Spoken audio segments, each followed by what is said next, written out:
This year, 100,000 kids are going to die of drug overdose.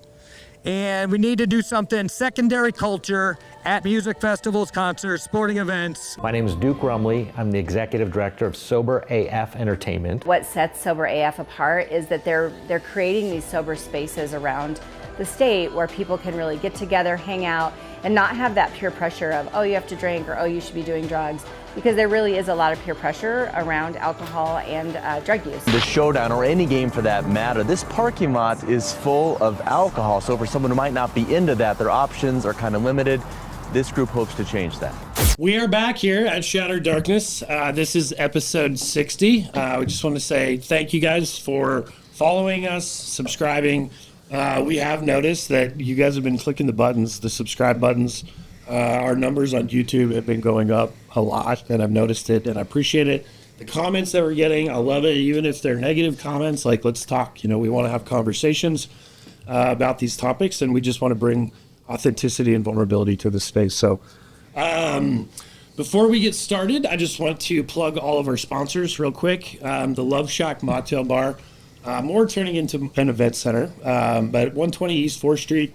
It's where we record our podcasts, 5,500 square foot space, pool tables, arcade, game room in the basement, huge bar upstairs, plenty of space to sit, have meetings, have coffee. There's a private cloud room upstairs that you can have your own private meetings. It really is an amazing space, and it just is kind of a second home. So come check out the Love Shack, 120 East 4th Street.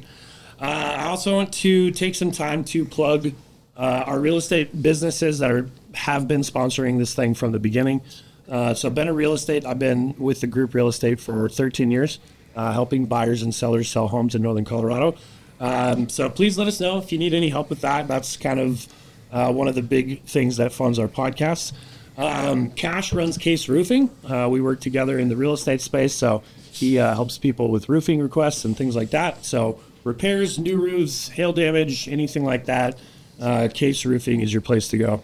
And then Elliot has started a business called Pixel 360, where he is doing video design and things like that, and kind of breaking a little bit into the real estate space as well, agent profiles, property walkthroughs, video walkthroughs, things like that. So obviously Elliot does an incredible job with video production. He's the one that is behind the cameras on all of our podcast stuff and shorts and everything you see. So obviously very talented, but just wanted to take a few minutes to plug all of those things. Those are the businesses that are making Shattered Darkness move forward. So with that, we want to introduce our guest today. This is a guy that I just recently met this week, and we are more than excited to have you on.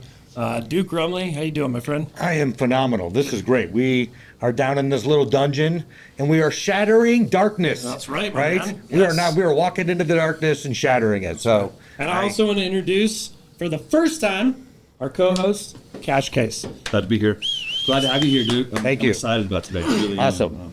I think what you bring to the community is going to it's incredible, and I want to share that and offer resources and a little of your story, man. A lot of your story. First, start off by telling us what it is you do, what you're all about. Tell us about Sober AF Entertainment. Awesome. All right. Well, I appreciate these guys wearing my shirts. That's right. They're baby. representing That's right. Sober and Fun Entertainment. We're an 8-year-old nonprofit, started in Longmont, Colorado. We've hosted events in 27 different states. So we set up a sober section inside music festivals, concerts, sporting events, and then we'll do an educational sober tailgate beforehand. And then we've also added peer recovery coach training. So we'll train people to be peer recovery coaches, and then they can host their own event. And last night in Grand Junction at Colorado Mesa University, we had 100 people at an event that the CMU Safe Club put on. So it really was the first time that we've been able to kind of build a community outside of us doing it here in the Denver, Boulder, Longmont area. And I'm so proud that, there is a niche that we have found that is going to be, hopefully we can build in, which is kind of rural colleges needing some type of substance-free support, So the we found a rock star out there, kid who's really helping us. And so we got him trained as a sober support coach. And next thing I know, he's got 10 other guys taking the class, and now they're putting on these events. That's amazing. So What was the event? Well, can you explain the event? sure. So we had a guy who's putting on a documentary who is a long distance runner. And by long distance, he runs 200 and 300 mile marathons. That's crazy. Right. So last year he ran 3 200-mile marathons and won all 3. Wow. Yeah. So he was there talking about perseverance. So this is at CMU. They had him come in, speak, and they got 100 people to come and listen to this guy talk about perseverance and what it means to be able to kind of stay sober in those dark nights. Right. So you had one guy who was a pioneer and said, hey, I want to try this at my college campus. Yes. Right. So if you're listening at a college campus and you feel like you want to be a pioneer in this space, Yeah, call place. us. Yeah. We will find the funding. We'll get the peers paid. We'll get them coached for free. And they get a certificate, and then they can actually get some supervision, and they can get some billing hours, and they can get paid to be a peer recovery coach. that's awesome. Yeah. So That's amazing. Good. I think I want to dig back in. Like, there's obviously a reason that you're in this space. Right. Right. This is your story, right? That's kind of put you here. So can we dive into that? Real quick, Dude, man? love to. You don't understand. From the rip, yeah. You're giving the alcoholic a mic. Yeah. I know, dude. You won't get it back. Do we need to pull it back? Right. Pull it back. You're going to have to. Let me tell you. So I had a very intense experience with alcohol at around 16 years old. Right. A lot of people don't know when they cross over that line from normal person to alcoholic or heavy drinker to alcoholic, but I know the day and the time. I was at a Notre Dame apartment. I was sophomore in high school. We had bribed our way in there. I drank enough alcohol that I had this feeling like, oh, this is what relax feels like. And I went from, the scared sophomore in high school to a Notre Dame student. And then a few more beers, I became a Notre Dame football player, right? And then a few more, I was the starting fullback at Notre Dame, right? And that I can remember to this day, right? And then what happened? Then I blacked out. I got in beer chugging contests. I spilled beer off the place. I got kicked out of there. I puked outside. I got rolled in my puke, and I had shoe spit on me. Before I did all that, though, the highlight was in a blackout, I went around the room and told everyone I loved them, right? Which sophomore in high school, it's really cool when you go around and tell other guys you love them, right? So Monday at school, all this comes back like, oh, you won't believe what an ass you were and what happened. But the flip side is my mind was like, I need to learn how to drink so that doesn't happen, right? That mind had been forever changed. Every event that I went to going forward would be better if alcohol was there, right? That was just kind of my mentality, and I didn't realize it. And, at 18, I got a DUI, and, there was just more and more red flags happening. I talked to my parents and let me go to the University of Arizona from South Bend, Indiana.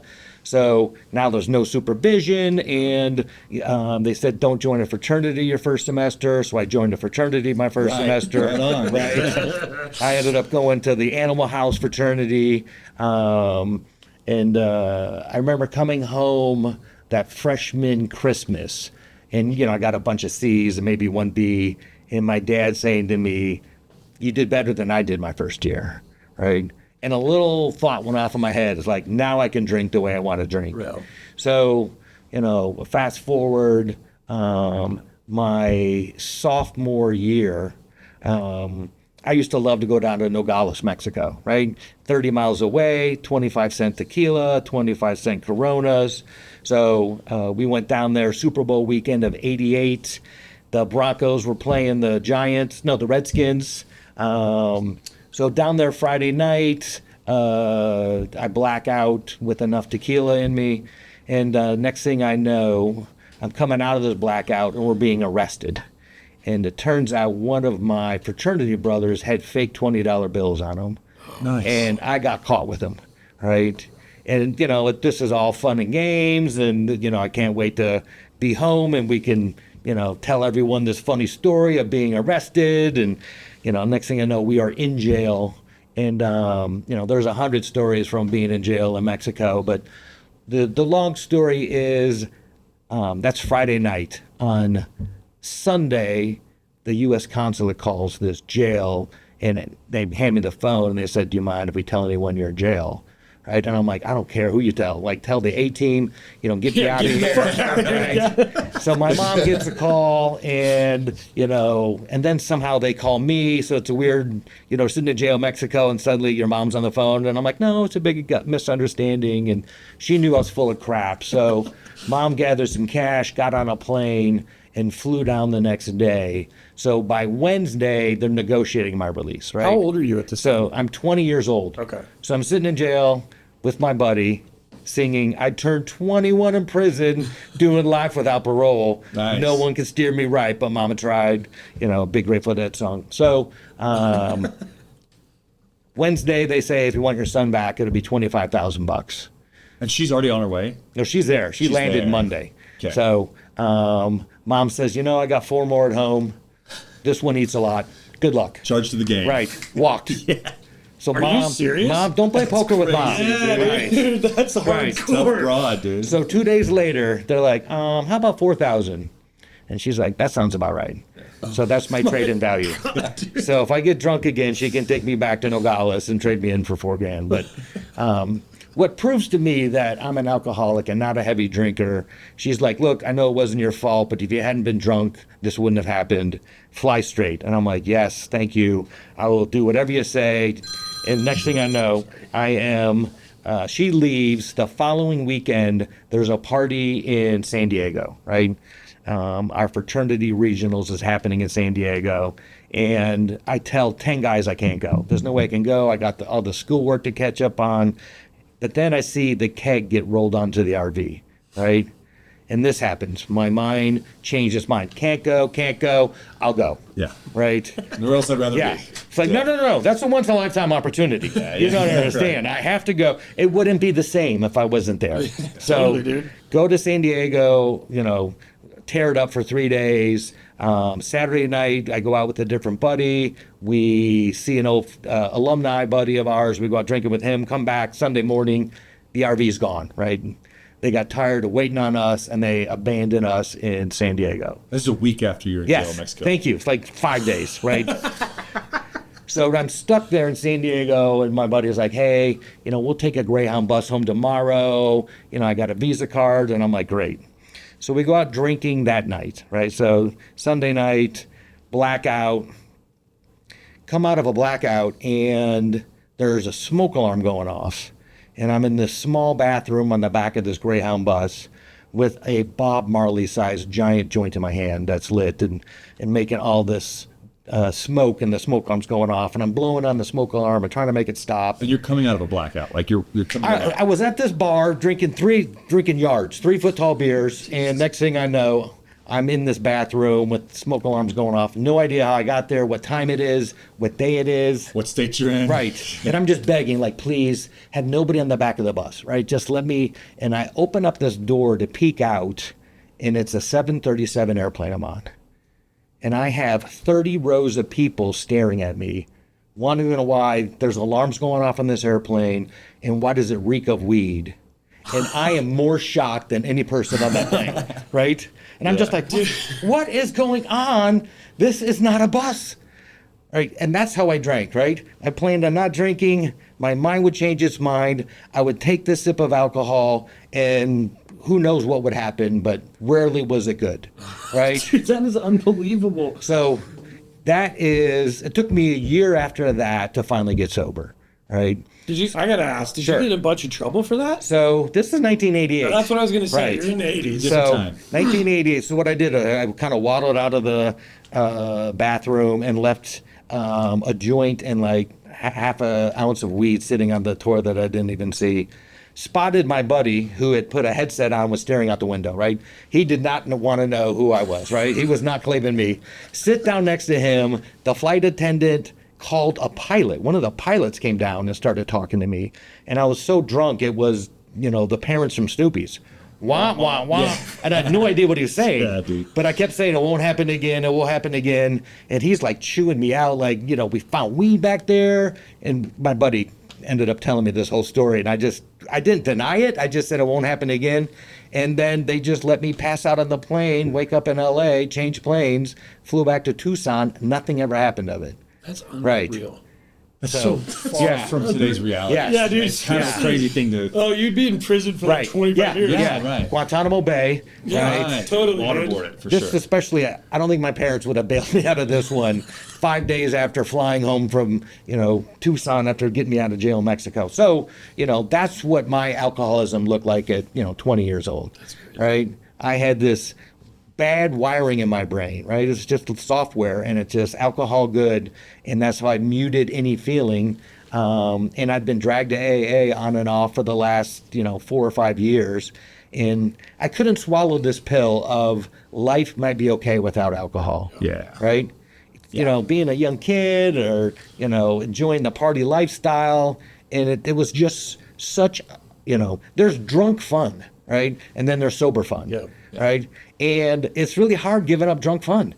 Hey guys, I just wanted to take a quick minute to cut out from our conversation and say, Elliot and I have noticed that about 75% of you guys that are listening to our content and engaging with us have not actually subscribed to the channel on YouTube. So right now, I would love it if you guys could just stop what you're doing, go click that subscribe button, all the follow buttons on social media. What this does is it helps us grow our impact. It helps us grow our guest list, put together better content, basically grow our network, our brand, so that we can create better content for you guys. So it's a huge, huge help for us if you click that subscribe button right now. Thank you so much. Well, I was going to ask too, what were you like as a kid? Like, were you shy? Because I'm trying to, I guess my question is like, what was so appealing to you of alcohol? In that story of being 16 at the college, it's obviously like acceptance and like, it just kind of awakens this part of you. So I was the oldest of 5 kids. And I think not having an older sibling, I kind of felt like I was walking through life for the first time and, didn't really feel like you had that older brother protecting you kind of a feeling. So, then you find alcohol and boom, that's your older brother. You're suddenly cool and you're not worried about getting your ass kicked or looking like a fool. And, so there was something very, powerful about having 2 or 3 drinks and catching that buzz. Yeah. Right? The problem is that just made me thirstier. Right? I think everyone drinks for that same reason, right? 2 or 3 drinks, you're a lot more relaxed and suddenly you're cooler, you don't worry about stuff. Right. And then there's just some of us who, Let's see what let's keep going. it's called you put the clutch in, you go for second gear. Yeah. Right? Yeah. And then third gear. And then fourth. Right. And then invisible. Yeah, and then you're looking for 7th, and that's when shit Right. goes off the rails. So I want to go back to this question. Your parents, Yes. were they involved in your life as a kid, or your mom obviously clearly Right. loved you at least $4,000 Yeah. worth? Amen. Were they together? Were they? I mean, where was your pops? Can I ask that question? Sure. No. So I think it's an important question because I feel like I grew up in a very normal family, South Bend, Indiana, kind of Midwestern values, church every Sunday. They drank, but they weren't alcoholics. Social drinkers, Yeah. kind of. I mean, Yeah. but this is 70s, 80s. It looked different, right? They would throw like an Irish wake and have a casket in the front yard, for a pretend funeral. Oh, this is not a real Irish. Not a wake. real Irish. No, a pretend one. Right? Seriously? I love the idea of an Irish wake, and now I'm sad that one day it won't be a reality for me. Right. Which is a terrible thing to admit. Right. That's crazy. A fake. No, you can Irish still wake. do it. We can still have an Irish wake. Is it just Right? that Just a excuse to sober drink? one. Right, just a sober Have you one. ever heard of an Irish wake? No, I actually haven't, so that's why, yeah. Can we? Sure. It's like, I mean, Explain it to me. My experience with Irish wake is essentially someone dies, they bring the casket in, and then you just get hammered for days. Okay. And there's, I'm sure, a specific amount of days, but really it's just like a weeks long Right. party. It's an Irish thing. So That's awesome. anyway, so I think my parents, I definitely saw alcohol. I really didn't see alcoholism, Yeah. and I wasn't really drawn to it until I actually, got drunk that first time. Right. Yeah. Right. And all of a sudden you have this, this change inside of me of like, what's really important is, how do I have a good time with my buddies? Yes. And that's at the cost of my family and school and, nothing else really matters. Yeah. I got to get on that Greyhound for the party in San Diego. Yeah. Fly back with weed in your hand. That is just a crazy I'll story. never forget my mom like grabbing me by my shirt saying, "Why can't you just have 2 beers?" And I'm like, "What are you talking about?" And she's like, "I have 2 beers and I catch a buzz." And I'm like, "Yes." And then she said the weirdest thing. And she said, "Then I know it's time to stop." Yep. And I did not expect her to say that. I just like, "Yeah." I'm like, no. You're doing it wrong. Right. You don't understand. That's alcohol abuse. Right. Yeah. 2 more drinks after that is really fun. And then 2 more drinks after that, we're going to go steal some shit. Right. That was just kind of the way my brain worked. Dude, But it was one of the first times that ever somebody tried to explain what normal drinking is. Yeah. Because I thought my normal drinking was, you drink and then you drink until you run out of money or the night ends. Yeah. Which doesn't. No. Ever. Right. So you said that you had for like 4 years. You said people were trying Yeah. to draw you in and out of. When did that start? At like age 17, it was probably, so my parents dragged me to church. Gotcha. Saturday and Sunday morning if I was hungover, right? So I'd go to like 7 a.m. mass or 6:30 mass, and I'd go outside and throw up in the bushes, right? And I'd come back inside and they're like, "This isn't working." So my dad had a buddy in AA, so they took me to him and he listened to me for, I swear to God, 15 seconds and was like, "Duke's not ready." Yeah. Right? He could totally tell, "No, we're close, but don't kick him out of the house and I'll take him to a meeting." So I had a great first experience with him. My first AA meeting, I remember some guy kind of talking about the TV being on and he was hallucinating, seeing things. The TV was off, but he was seeing things on the TV and stories that I couldn't really relate with, right? And then, kind of walked out of there. And what I remember happening, my dad put his arm around me and said, "Hey, I'm glad you're not like those people." Oof. But that's not what he said. What he said was, "I'm glad you hadn't go through what those people have gone through," right? And it just kind of tells you, how my brain was working then.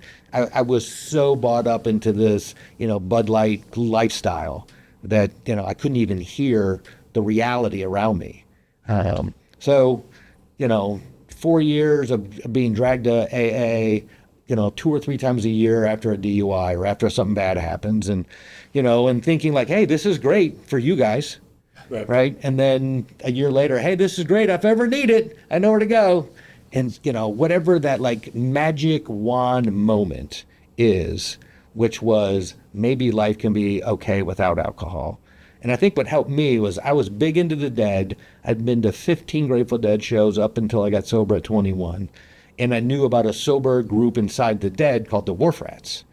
Wharf Rats. Yeah. So there was a part of me is like, hey, if I got to be sober and I can still see the Dead 2 or 3 times a month, right, then, I'll try it. Maybe. Yeah. I want to key on something you said. You said what you thought you heard your dad say. Right. I'm glad you're not like those guys. Right. And I always remember hearing in the AA, it took me a long time to say yes to steps. A long time. Up till it was almost too late. It goes. But I always hear the old heads, the guys have been in there. I'm like, I called you an old head. Yeah, how long have you been sober? I've been sober 36 years. A guy with 30 plus years. In a row. Yeah, there you go. amazing. Yeah, that's cool. Right. But you'd hear guys like that would say, with your time, would say, focus on focus how you're the same and not the differences. Right. Look for the similarities, not the differences. And I remember the same, like, I'm not like that. I'm not like that. I've not done this. I've never been to chill in Mexico, so I'm okay. I'm okay. Was there a moment when you thought, maybe I am? Very end, right? 4 Very years end. at the very end. So what happened was Mom and Dad dragged me to treatment the first day. So May 15th of 89 was like the first day at the end of the semester, right? So I thought, woo, I got summer break. I'd flunked out of my 3rd college, my backup plan, Mom and Dad were going to kick me out. I was going to go live on somebody's couch and, was not winning at life, but and then I get dragged to treatment. And back in the 80s, treatment, after 8 days, they said, "You've had a significant change. You're leaving today." You're a new man. Yeah. 8 days. I was still detoxing. Yeah. Right. But there was a part of me that said, maybe I can stay sober a couple months, and within, 30 days of being sober and like going to meetings, there was a part of me that had been the black sheep of my family for so long that this feeling of like not being the black sheep was strong enough to like keep me going to meetings, even though it was written in Japanese. None of it made sense. Yeah. Right. There were a couple people my age, but I had a hard time, bonding with the, people in AA at the time. Yeah. Did these people have anything that you wanted? Like, do you remember that at all? Thinking, man, I kind of like that guy's. Right. No, I remember like one lady being 8 years sober, and her story, I was like, I think she's an alcoholic. Right. Right. And somehow she's 8 years sober. So this like 8 years felt like eternity. She's at the end of her life. Yeah. Right. And but what really hooked me was at 3 months sober, I moved to Louisville, Kentucky. New school, don't know anybody. I have an aunt and uncle who lived there. He was a judge, and I thought that could help me stay out of trouble. And there was one girl at the college who was also sober, and she took me to meetings, right? And This is your third college? fourth. Fourth college. How okay. not to do college, ladies and gentlemen. That's right. Four colleges one per year. over 5 years. One per year, not a good idea. I got really good at negotiating credits, though. Yeah, transferring credits. Right. They're like, astronomy is not a hard science. I'm like, well, if you want me, it is. Right. Because that other school said it would be. And they'd be like, let me be right back. I'm like, but you take your time. So who's this lady? Tell me about this lady. So her name was Beth Taylor. She was my age. She had been sober maybe a year more than I was, and she had pity on me and would take me to meetings and try to introduce me to other guys in Louisville, Kentucky, right? So I'm this preppy kid from Indiana wearing polka dot shorts and, striped shirts, and it's a blue collar town. And I remember like being so uncomfortable, trying to hang out with these guys. But she took me to meetings, and so kind of what the miracle happened was kind of the spirit of Alcoholics Anonymous got me more than me getting Alcoholics Anonymous, right? There was kind of this moment that, what, I'm hearing about these steps. Let me go back through my past. Do I really drink when I don't plan on drinking? Do I able to control the amount? And it was like, no, those stories are the reason I'm sober today, right? I am not a normal person when it comes to alcohol, right? I take a drink and something different happens in me. But the weird part is, even before taking that drink, my mind will change its own mind. Totally. And that's what gets me in trouble. When you were that age, did you ever find yourself planning, you'd be doing something, and maybe it was so heavily involved that alcohol was just there, but it was like, I remember being in those moments where I would have options. You know what I mean? Like, you'd stay home and study, or then you see the keg rolled onto the bus. Right. It's like I had the option to not do this thing, and then tomorrow morning I was going to do something I wanted. But then I was like, I knew that alcohol was going to be involved, or even maybe it was going to be involved, and women. Right. And it was just like all of a sudden, it was like I couldn't say no to it. Correct. So it's crazy. Like that to me, like that mindset. That's the mental health crisis I have, right? I have weird software in the back of my head. Right. And I need, a power greater than myself to kind of step in between the thought and then me taking the action, right? I was at Red Rocks seeing a concert, and we got in late, but we had good seats. So we put, the towel down, we look up, and boom, they're starting the concert. So I was like, oh my God, this is great, just starts. And then the guy in front of me fires up a joint, right? And I can tell he's ready to pass it, right? And I'm like, dude, you get your game face on, right? This dude is going to offer you a joint in the next 30 seconds, and you have to be able to, remember who you are and how that will react to you, and to be able to say no to that, right? So even, with sobriety, you still kind of have to be, a little on point. Finish that story. What happened? Oh, so it was a great concert, and the guy was being passing the joint, and I'm just like, hey, no thanks, and he had no problem. He just passed it on to somebody else. I think the first time this ever happened to me, I was at a business dinner. So I'm this 22, 23-year-old kid, graduated from college. I go to work on a trading desk, and I'm replacing a woman who was the first woman ever on a trading desk.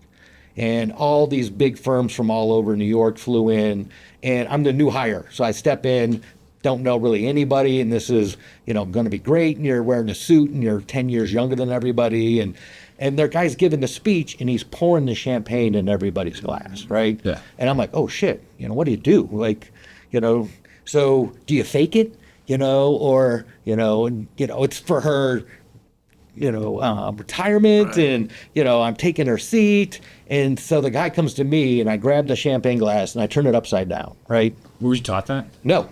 I mean, all of this is, That's cool. This is God. Yeah. So the guy giving the speech stops talking, right? It's like somebody hit their record player and everyone's kind of staring at me. And the guy next to me says, well, I guess there's more for the rest of us. And then they just went on and pouring the champagne. But for, that 1 second, the whole world's like, oh my God, you don't drink. What does this mean? And it was nothing, right?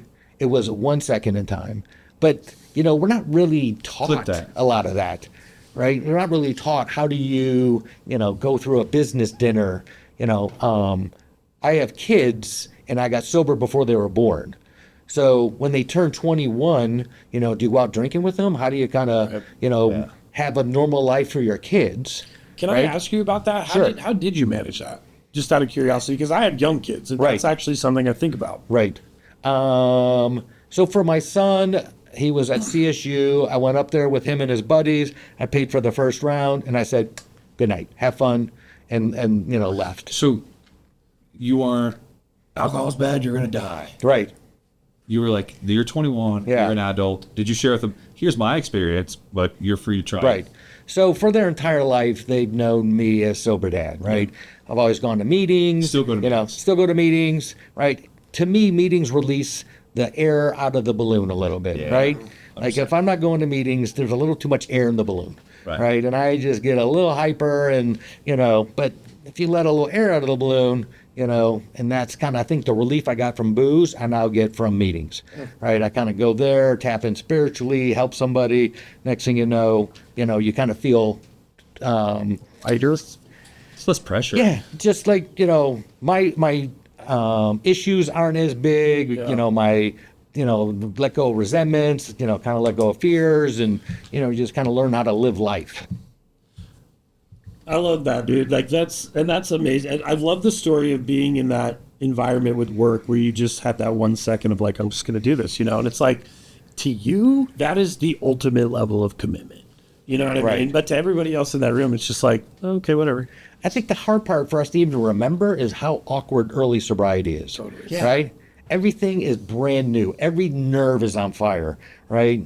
Somebody makes one comment, next thing you know, you're bent out of shape about it for a week. Right. Well, and let me point out the fact that you're talking about getting sober in the late 80s. Right. We're talking about getting sober in 2026. Where you can get on social media and it's actually trending. Right? So it's like sobriety? Yes. It's crazy, isn't it? Have you noticed that? There's but at the same time, you can order weed or booze and have it delivered. Totally. Yeah, right?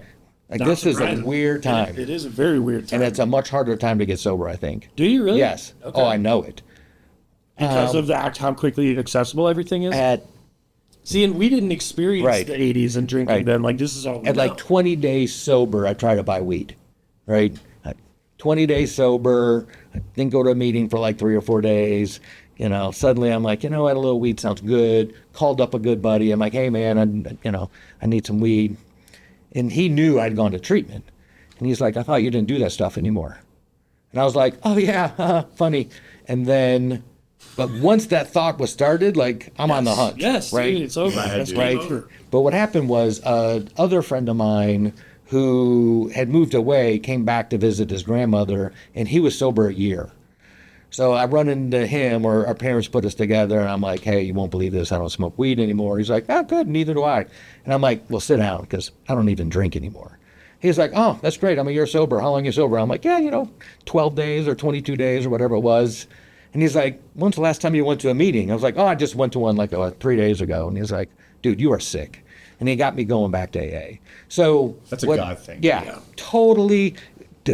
I would not be here today. I can tell you that, right? I would be in prison is the reality. But that's a God thing, and that's how close I was to drinking. But it's also like, that proves we have to understand it's tougher getting sober today than it ever has been. Can I ask you why you think that? Drugs and alcohol have never been as accessible and approved and, a revenue stream. I was talking about Kratom and Kava earlier, and just, I've had people relapse on that. You know how much money there is in sobriety? Like zero, right? We want you to drink nothing, right? So, the whole abstinence movement has got no financial dollars behind it. Right. So we're just, doing this because we know it's going to kill you and it's going to end up in jail, one of the two. So I think that's the case, is that we're fighting this money machine. Yeah. I talked that last year we had a bill in the Colorado Senate that would have made every venue have a 4% substance-free seating area, that any venue had over 7,000 seats, right? And I'm like, look, we're trying to really defeat this stigma idea, right? You got to reward good behavior. Yeah. And, the alcohol industry got involved and it got voted down. So that's... Which is great, and that's tough, dude. To me, that lights me up, man. That just makes everything more worth it. Yeah. You know what I mean? The fight's more worth it. Right. Because of all of that, for me personally, it was suicide, like access to treatment, and how many people were trying to get access but were committing suicide in the interim. Right. It's unbelievable, man. And that's what really made me angry, right? Was that systemic failure of these people are asking for help and Right. literally kicking them in the face by them not having enough Right. money. And you're out there packaging and selling this product as a beautiful thing. And yes, there is personal accountability in these choices for the addict and things like that. But at the same time, you are literally setting them up for failure. Right. And then taking no accountability for your role as a producer in this space, right? Just sorry, that was your choice. Here's $10,000 of treatment that you can go to that you probably can't afford. Right. I mean, it is weird because alcohol doesn't affect most people negatively, right? Most people are able to drink alcohol and not have a huge negative effect. Right. There's about 10% of us, though, we'll burn our lives to the ground, and everyone who cares about us. I really try to make sure as a mission we're not anti-alcohol, right? But we're very pro substance-free lifestyle. And if that's what you want to choose, we will be, at the darkest places. We go to all kinds of music festivals and concerts, and, how do we really shine that light there? Right. And most of the people come up to the tent, look, I was sober for 2 years, the best 2 years of my life. I've been drunk for the last 2. I'm really glad you guys are here, right? And just hearing stuff like that. Well, and all you're doing is planting a seed. You never know what that's going to grow into. And it's without it, so now that it's like an obligation to do these things. And just by showing up, and just by sitting in these chairs and doing these things. What are we doing? Shattering darkness. Right, man. And that's why I love the space that we're in, right? Because it's so dungeony and all Yes. this weird shit, but man, I love your journey. So I want to get a little bit into Sober AF Entertainment and how that started, right? Because obviously I've seen you guys have been on the news in Denver. You're all over events all over Denver, Northern Colorado. So tell me how it started, why it started, and kind of where you guys are at today. So, get sober at 21. I'm now 28 years later. I have a 16 and 20-year-old child. And Boy, girl. I have at the time, 20-year-old daughter and a 16-year-old son. Okay. And they've kind of known me as the sober dad. And, I've said, hey, look, you got Irish genes. And they don't seem to have any issues. And then suddenly, my son's best friend has a psychotic break on a wheat brownie, 16 years old, at the beginning of the school year.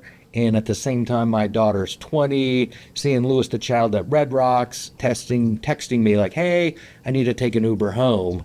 And I'm like, what's going on? And she didn't want to tell me, but it turns out all of her friends that she went with were on ecstasy. Yeah. And she didn't feel safe getting in the car, right? She was sober. She was sober. And it was just this moment of, what are you going to do, Dad? Yeah. Like, they're not going to listen. Damn. Right? What a good dad, Right. man. What a good dad. And I might have overreacted, but I was like, I also knew like in AA, we kind of sucked that first year of helping people get through the awkward stuff. Yeah. Right. it's really hard. I kind of talked earlier about getting that magic moment of being willing, but then, you walk through life, even if you had done the same thing 6 months ago, it just feels different when you're doing it sober. Yeah. So kind of had this thought of like what the Grateful Dead and Wharf-Rats did. How do we do that at music festivals or different sporting events? So June 1st of 2018 was our first event. It was Bass Nectar at First Bank Center. That's a great place to start this, man. And that's where we go, man. We want to go where, there's not a lot of sober support. And, and that's where, if you want to show sober being cool, right, we need to do it at, Bass Nectar versus a church basement. I totally agree with you. How do we go out there and, you can still live life, right? Your life's going to be 5% different, right? It doesn't have to be 50% different, right? So, and then we did a Rockies game at the end of that first month, and I think we sold like 125 tickets, right, for a sober section inside Coors Field. And that's when I thought, there might be a real need and want for this, right? We know it's needed, but is there a want, right? How do you make it cool and a want? And there's a lot of other substance-free support gyms and, job creation stuff and sober livings, but there's really no one in this like entertainment space for the fans, right? The sober support's usually for the musicians, right? Which is great, but, I want to help the fans, right? So we started this nonprofit, and it's really been based on substance-free support at music festivals and concerts, and then we started doing sporting events, and we started doing a sober college football tour. So every single fall, we would pick, the 10 biggest college football games and do a sober tailgate beforehand and get discounted seats for a sober section inside the game. And if we couldn't get seats, like we did in Auburn, Alabama, right? You know how expensive those seats were? They were like $500 a ticket. So we just did a big screen TV watch party. So, 60% of the time we do get tickets and we can kind of all go in and sit as a section. So in 2020, COVID hit, right? Everything got canceled. So like, what are we going to do? There's no more music festivals or, concerts or sporting events. So we went on and did a sober music festival on Twitch, which is a streaming service. And the first one we did, we had 26,000 people watching this 5-day music festival we put on Twitch, right? No idea what we're doing. We just bought a bunch of artists, and it was amazing. And then we did one in April, we did one in May, June, July. We had a total of 46,000 people watch this music festival. Wow, and we cool, had man. every artist say, "Thank you, Sober AF Entertainment." And you could tell, like, they stumbled on the word sober, right? They hadn't said that word in a long time, right? But it was great, and, it really gave us a lot of national recognition. Let me ask you a question. What was the response from the artists? Was it weird for them, or... So 9 out of 10 know somebody who died, are very pro-sober. Right. That's what I feel like. Like the celebrity world today is kind of more taking that by the reins. Right. So I would almost think you would be more accepted or like kind of pat on the back for that. So like I always thought like universities would love us. They don't. I thought venues would love us. Or certain sober artists. Yeah. And the feedback I get is like, it's not really his brand. Right, his brand is sober. There. Yeah. So it's still there, even though he's on Facebook saying, I'm, 8 years sober and almost died of an overdose 8 years ago, and I want to thank my fans. But at the same time, it's not something that we've had a lot of success. Them kind of getting in front of us. We've had some meet and greets, and I'll hand somebody a jersey. It says Sober AF on it, and they're like, "Hey, thanks." And you could kind of tell like. I remember meeting with the Attorney General, and he was doing a Facebook Live with us, and it was great. And then I'm like, "Hey, you want like a T-shirt for your kids?" He's like, "No." So, right, it's still there, and But I think that's really cool because, first of all, you're willing to go in that space, which is it's tough, right? Because you are the black sheep in that. Yeah. Like everybody's there. Like we're going to get hammered. Mom doesn't know we're going to a concert. Right. Whatever. But like, no, we're gonna make room for this. But what I think you said that we haven't had a lot of success with the artists or what have you, but you're having a crazy amount of success. Yes. Like the things that you're telling me sound like I'm always going to bring God back into it, but like when I look at something that I'm willing to do, I'm going after something, really anything, and all of a sudden there's this tailwind where like this is taking off. I'm like, okay, I think that my higher power is in with me on this thing, Right. dude. And it sounds like you're winning, man. So much. In so many ways. It just never looks the way I think it's going to look. Imagine right? that, dude. Yeah.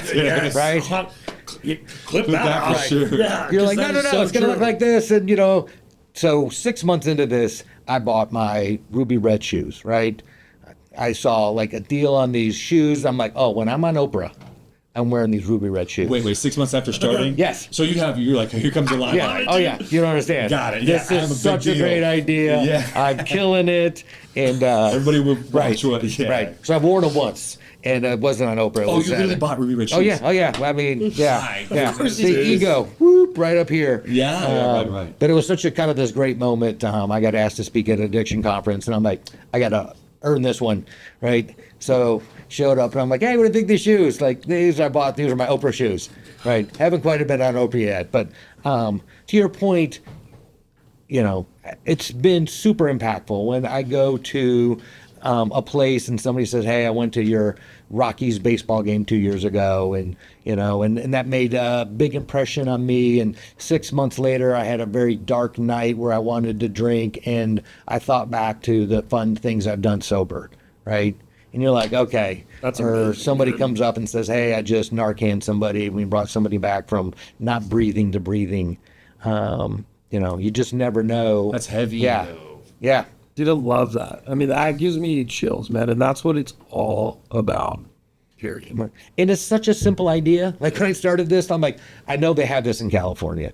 I know they have this in New York. It's such a simple idea and really haven't run across anybody doing, you know, music festivals and sporting events. So do you have a website? Obviously. Yes. Right. We'll post that. Right. Yeah, Get that in there. So on that website, can we go see like where you guys are at and what you're doing to get like, man, I want to go to a Rockets game, but I haven't been in a public setting sober yet. Maybe I'll check this guy out and go to one of his events. Right. Do you have a list of those things? We do. So we have upcoming Rockies game June 19th and June 29th. We'll have a sober tailgate beforehand, and then we're all going to sit together in a sober section. 2 years ago, we had 2,000 people in our sober section. Wow. Yeah. Wow. Everybody's drunk at the Rockies right now, dude. Yes. Nobody can handle that. Yes. Dude. So it was funny. Last year when we did one, we had probably about 500 people, but they were down 23-0 or some. You So guys in the always fifth live inning, there. it's the fifth inning. I turned to everyone like, "Hey, you can't drink till 30-0." Right. Yeah. Dude, I love that. And then, like, do you buy tickets through you guys, or how does that's that what I was work? gonna ask. Yeah, so I try to stay out of the ticket game. So the Rockies will give us discounted seats and a link. So we have a link that's good up to 10 days before the game. So people will go in there and be able to buy the tickets, and then we all sit together. That's smart. So if they want to go, have a little foresight to say live within 10 days or before Right. 10 days before the game. Yeah. Okay. Buy those tickets now. Yeah. Trying to train alcoholics. To be Buy able- the green banana. It's going to be okay. You're going to use it at some Buy the point. green banana. Yeah. I love that, dude. That's awesome. So I have not heard or experienced, this is such news to me. I think this is such a cool thing. I'm so glad we met you. Are there any events that you have coming up that you're super jacked about? Like you're juiced about some, that's probably not the right word. You're No, super you can be excited. juiced. We're Yeah, right. fired up.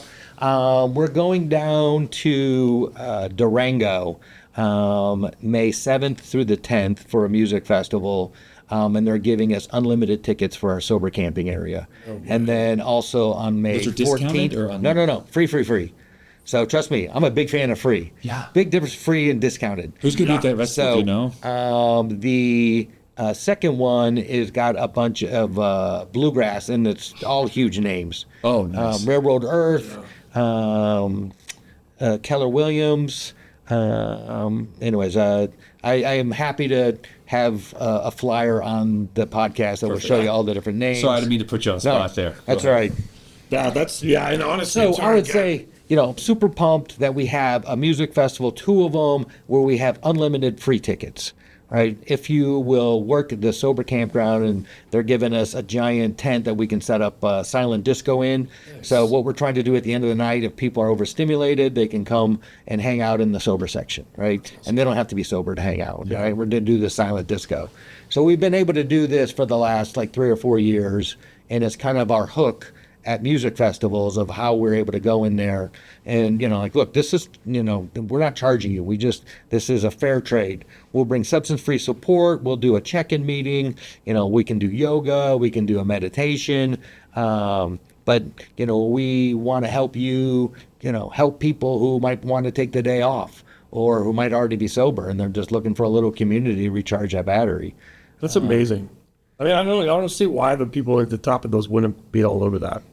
And you said you guys are also helping in that space too, like kind of serving the festival a little bit? Is that... Oh, yeah. So that's the way I pitch it. It's like, look, you definitely don't want to have anyone overdose here. Right. Right? So we're going to help reduce that liability. We're going to bring a couple hundred boxes of Narcan. But more importantly, we're going to have a substance-free space for people who might be struggling, and fortunately, the promoters have been actually very receptive to that. That's awesome. Right? They have, 100 other problems. But at the same time, I learned a lesson that you can't go on the news and promote yourself being the safe space in the unsafe space, right? That's their multi-million-dollar business, right? So it was a lesson learned, that, we're here and we work with them and we're really glad that they, kind of give us this free space and we're able to, and really kind of the trick is how do you get that word out to, people in Durango when we don't really have any support down in Durango. Totally. That's interesting. That's really cool, man. I can't. And tomorrow night, Stephen Wilson Jr. Stephen Wilson Jr. I literally found this guy on YouTube. Like, it just came across my YouTube channel. God. And I'm telling you, man, it was the Stand By Me song that he did, and it wrecked me, man. It's so good. His voice is incredible. So we say all that because Mission Ballroom has this awesome opportunity for us where they let us come in and set up a substance-free support table. So they put the table out for us, and we're inside the venue before sound check, and so during the concert, we give out Narcan and test strips and earplugs and really just try to make sober cool. That's awesome. Yeah. I love it. I know, it's cool, right? Like, is there... I think what intrigues me is I'm always looking for the angle. I'm looking for, how can I make some little thing big, or how can I take one little interest but I feel like when you get in the sobriety thing, like you said, you're like, oh, now life has got to be dulled. And what you've done is like, no, it's actually incredible. Like, we've taken the one thing that has changed our life for the better and changed the bloodline for several generations. Like, hey, we're going to make a stand on what we believe is right in this space. And it doesn't have to be, the blue collar, some old dude in coveralls telling you, here's $5 for your next drink because you're not ready. It's like you're at a festival and like, hey, man, I've been sober for 10 days and I don't want to not be here. Right. There's a place to go. Yeah. There's a place. And I can tell you how many times we went and saw a massive country artist at a festival type, giant field full of college kids. And, man, the show was interrupted like a dozen times. And the guy stopped like, hey, everybody puts their flashlights down. Like, there's a guy, drag him out, dude. And the idea of on the front going in saying like, hey, dude, when it gets a little too much, like you don't have to freaking, and you hear about it, guys that overdose in the pit. Right. Like, you don't have to do that. Like, there's a place for you to go as soon as you feel like I want something different. And I appreciate it because it's not, when you're sober, come holler at me. It's like, dude, in your spot, in your place, God has created and given me a tailwind. My creator our higher power has positioned us to support you in your mess, in the moment. And next time you come back, before you're in the mess, we're here. And you didn't say license, but you guys have people that are trained and ready to help. And multiple universities right now. So that is kind of our big, God's involved, right? Of course. I fought this peer recovery coach thing from the beginning. I'm like, no, that's not what we do. Right. We got to keep the train on the tracks. Let's get good at music festivals and concerts, and we're not great at that. And they're like, this is what's needed and it's fundable, and it fits within our realm. And if we can train, last year we trained 160 kids to be peer recovery coaches. Kids. Right? So I say kids. I'm 58. People younger than me. Right. So I'm a kid. right. Yeah, most kids in their 20s and 30s will probably take this peer recovery coaching thing. But ideally, we're teaching them, skills, but also some event management of how to host their own event. Right? Yeah. That's Who gave me permission to host a sober section at the Rockies? Nobody. I was going to say nobody. Right. Right? It's like, no, we just went and did it. But it takes somebody. Yeah. It takes I remember somebody to calling have the Rockies, like, here's what we're doing. They're like, hey, we have one of those. We have a sober section. I'm like, oh, really?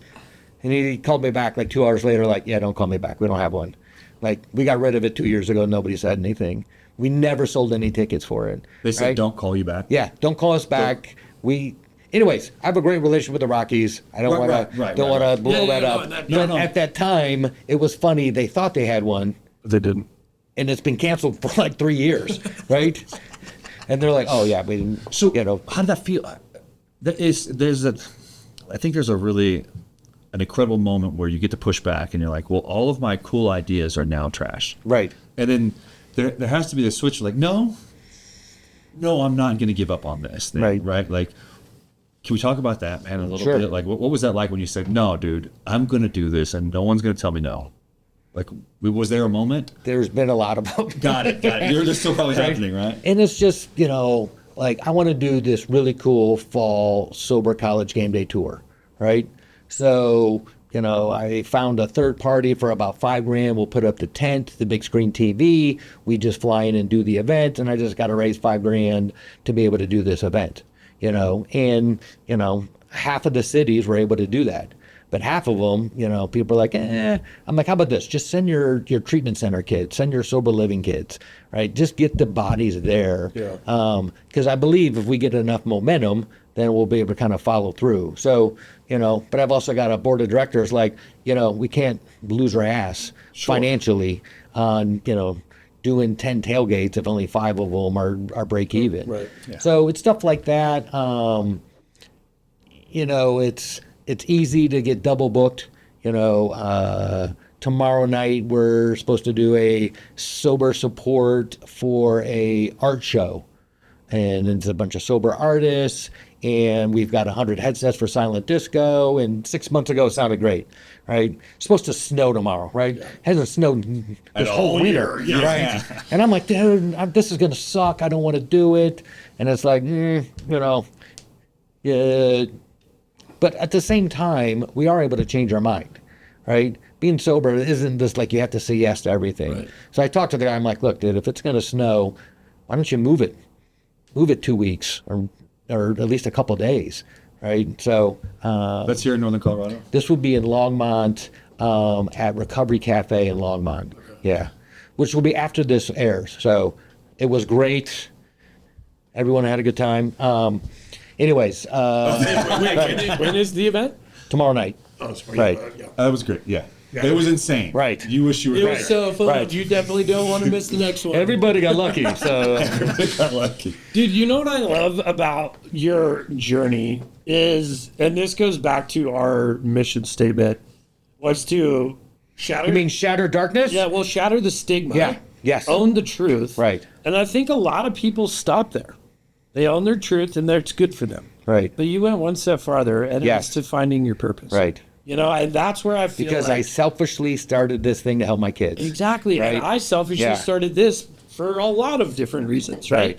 And so but I think that's where the sobriety really starts to stick, is when you really start to own your truth and then move into your purpose. Right. It's not necessarily coming out of rehab and staying sober. Right? That's awesome. That's amazing. Good start. What else can you add to that, right? Sobriety is like the first rung. And I think that's a very biblical principle, right? Like God delivers us from something to a place of freedom so that we can go back and teach other people. This is our superpower. Exactly. It's an obligation. Yeah. Did you do the steps? I'm sorry. Yeah. No, you're good. You did. So you got a sponsor. Still do them. I got a sponsor. I sponsor a bunch of guys. So it keeps it very fresh. Yeah. That's where the magic is helping somebody else. Totally, man. Right? It's not drinking coffee in a meeting. See, and that's where it's like the community piece, right? Like when I'm talking community and service, those are two very different things. Yeah. Right? First, you got to find the community that supports you. Right. Right? And your path and your ways. And then it's serving that community, pouring into those people, right? That's the step 2 to 3. That's where you find your purpose. And that is what will change your life. Right. And that is what will keep you sober forever. And you got to find that community. Yeah. Right? Absolutely. It takes energy. It takes time. You got to find the dude who you relate with. Right. And it's right? not Doing gonna fun go stuff. easy. It's not going to be easy, right? Right. There's going to be so many bumps along the way. But it's worth it, man. Totally. It is. Like, it's. I do remember I stayed out of the sober space for so long because I felt like, well, once you get it, and I always felt like, and this is an ego thing for me that I had to really work on. All they want to do is be sober, and that's all they care about. I'm trying to live a life, dude. I just don't want to live in a meeting, dude.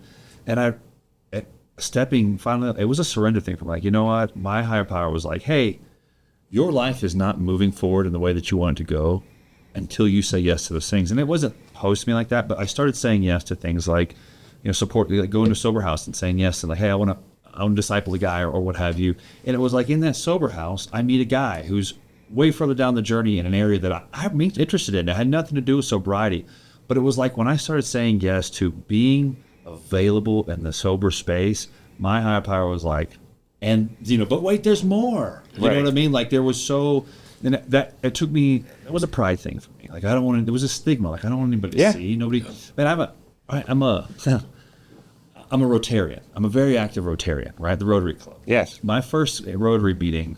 I remember. This is a short story, but I remember sitting around this table, and this guy had a customer was like, "You should come to a Rotary Club meeting." I was like, "Sure, whatever, dude. Just pay me and let me get out of here." Right. And I found myself at a breakfast table at 7 a.m. the next morning. And I'm sitting there with like a sitting judge, past judge, city council members, the DA, and then my hometown. And I remember these are people like I hid from. Right. Yes. I remember like in my gut thinking, oh my gosh, I don't belong here. And there was that whisper of my creator that was like, you're exactly where you're supposed to be. Sit still. And that moment of like, I can be who I am and serve in spaces where people like me don't look like me and don't sound like me and don't act like me. I remember getting invited to I became friends with the sitting judge, and he said, come by the office. We're late for lunch. And I was like, the office? It's like the courtroom. And so I show up, I peek my head in there, and there's these two, rabbit trail, I'm sorry, we can cut this, but there's two people like dissolving their marriage, and he's sitting up there in his robe, and I peek my head in, he's doing this, and I was like, oh my God, like I'm hiding, and they're turning around, and, he hits his gavel, and gosh, come on up here, let me show you the chambers. I remember walking through that, and I'm thinking, dude, what am I doing here? This is where I ran from, and it was like this willingness to like accept that like it's okay to be me, and people like me need to be in spaces like that, because that's where we belong. That's where changes get. It's hard to love somebody out of something and pull somebody out of something if you can't relate to exactly where they're at, dude. And it takes guys like yourself, like, man, dude, we belong in these spaces. Amen. We need to take territory in these spaces, and we're created to. And we don't have to hide in the closet, chain smoking cigarettes and drinking coffee at meetings, which I freaking love, dude. My last episode, I fell down the stairs and I got back up. I was like, I gotta go to a meeting. I'm not okay, So anyways, that's a little taking the spotlight, but I love what you've done with your story and sobriety. And I also appreciate that, dude, I mean, you have some pretty crazy things, but like, you didn't have to burn your life down. Like, yeah, you didn't have to. Very fortunate at 21 to get sober. Yeah. The wisdom there. It doesn't have to. You don't have to wait till you're 58 on your fourth wife. Right. You could just go through 4 colleges. Yes. 4 colleges, 5 years. Yeah. Don't recommend it. Yeah, right on. So, we do work in the justice reform space. Okay. And last week I got invited to speak in front of some probation officers. So I show up thinking it's going to be 3 or 4 probation officers in Boulder County. And it was their quarterly meeting where they give recognition. So there's 75 people in the room, the DA, all the attorneys, probably 30, 40 probation officers, and, probably like 15 police officers. So I kind of walk in this room and to the same thing, like, oh, what am I doing here? So I kind of look at them. I'm like, I got the 3-minute pitch. Like, all right. So for 3 minutes, told them all about safe, but also like, look, you're asking people to not drink who don't have the ability not to drink. Right. So this might be just a little extra reward for good behavior, right? Tell them about Sober AF and that they can, ideally maybe the probation officer could buy their tickets to be able to go to a Rockies game, kind of a thing. And then I left and I talked to the lady the next day and she's like, all your hats, all your cards, all your T-shirts, everyone grabbed them. Like everyone was going to stick one in their office, as kind of a talking point. So you just never know, right? Man. You never know. That's the thing, like.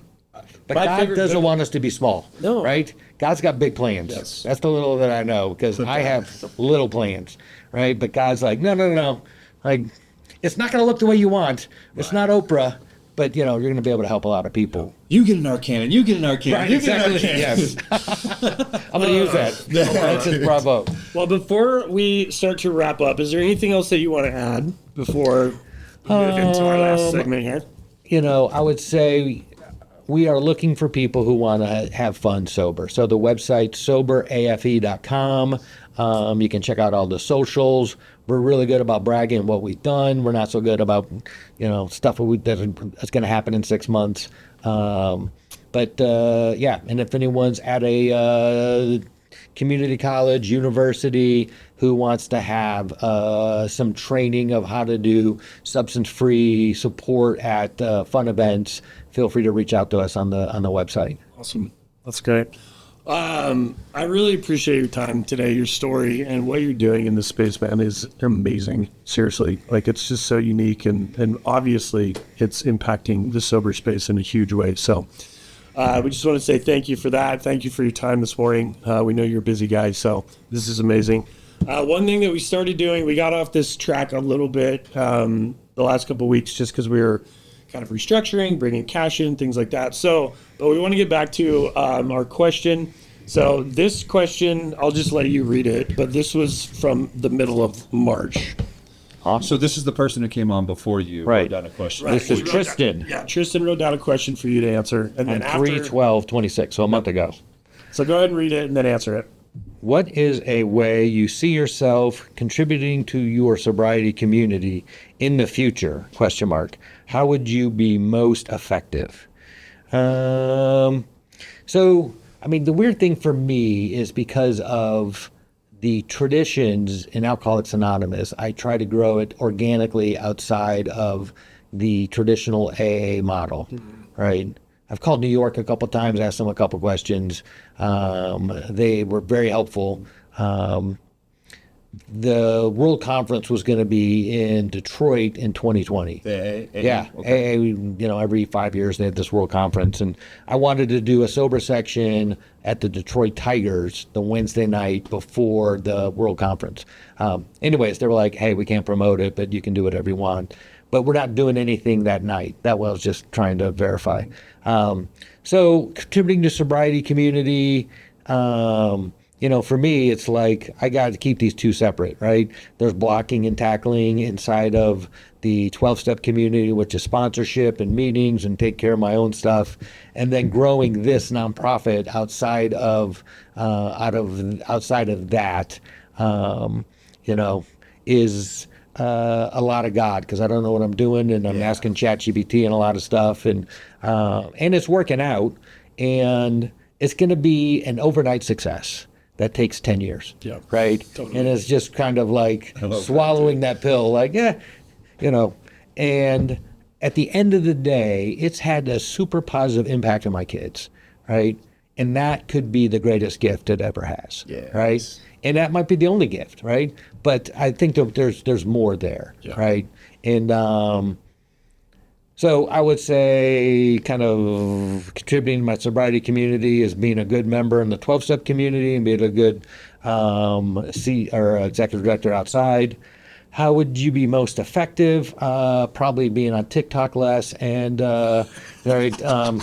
maybe Preaching the choir. following through on the things I say I'm going to do would probably I'd be a little more That one's effective. so hard for an ADHD person, you know? I'm just like, because I want to say yes to everything. And then I'm like, shit. Right. Like, there's no way I'm going to be able to do all that. That sounds fun. Yeah. I'm in. Yeah. I'm a yes man until I sit down and then I'm like, oh God, what did I do? Yeah. So, well, Duke, thank you so much for your time. Thank you so much for your service. Thank you for Sober AF. Look at you guys. Sober and fun. Sober AF. Wink, wink, We nod, all know nod. what AF Yeah, means. exactly. We're just trying to make YouTube happy. Right. We got a pack of stickers here. We'll put these up in the bar so people can come Yeah. grab them. And to the listener, thank you guys so much for your support. We really appreciate everything, all you guys poured into this, and the community that's being created around this is amazing. And it's for you guys. So please press in, plug in, come meet us. There's always somebody down at the Mocktail Bar, 120 East 4th Street. So even if you're going through something, man, there is a lot of people down here that just want to help and support you with in whatever you're going through. So like, subscribe, click the buttons, and we'll have another amazing guest for you next week. Thank you. Thanks, guys. Right on.